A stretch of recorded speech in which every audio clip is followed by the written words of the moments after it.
The most said comment that I get is, oh, if I take psychology, I'll be able to read people's minds. People know about it, but don't really know what it is, so they may have heard the term. So it's studying the brain, but also behaviour, how humans act, why we act that way. The British Psychological Society estimates that about 15 to 20% of students who graduate in psychology go on to some form of professional psychology career. And it's not about reading people's minds, it's about understanding people, and that could include some cognitive aspects of their behaviour, but it's more about understanding why people do what they do and maybe reasons behind it. It was quite a while for my family to get their head around it, but at the end they found it pretty interesting because it's quite a new topic and it's not really exposed, but they were very supportive as well. Therefore, that leaves about 80 to 85% of students who go on to do other things. Myself, for instance, I worked in storage, I worked at a window company as a receptionist, and then I became a teacher.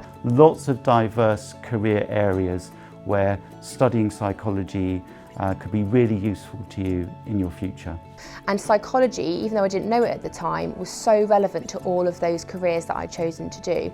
As a psychology teacher, I need to know psychology, but as a storage manager, why someone would want to buy this room and to store their things in here, I was really able to use that understanding of people that I had to kind of get them on board. So the communication skills, I would really make a conscious effort to say, oh, this is really perfect for you, like come and store your things here. Psychology, I find students have a lot of confusion around it, and often when younger students say to me they want to work in psychology, what they mean is counselling, and psychology itself, I think, is very different as a discipline and as a career. So the university has really helped me in searching for a job after I graduate. All the universities offer career services. So you can always go and, if you're not sure about a specific field, you can always just go and watch. You know, it will be volunteering and it's something to put on your CV. And they can also give careers advice. So actually last week I made an appointment, so 45-minute slot, to have an in-depth discussion with a professional careers advisor about which direction I should go in and what I should do to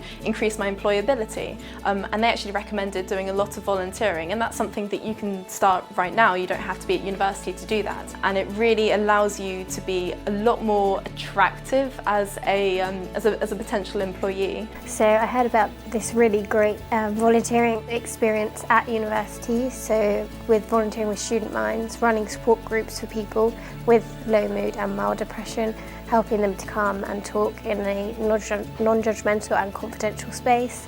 And that really inspired me to help people in the future and working towards a career in mental health.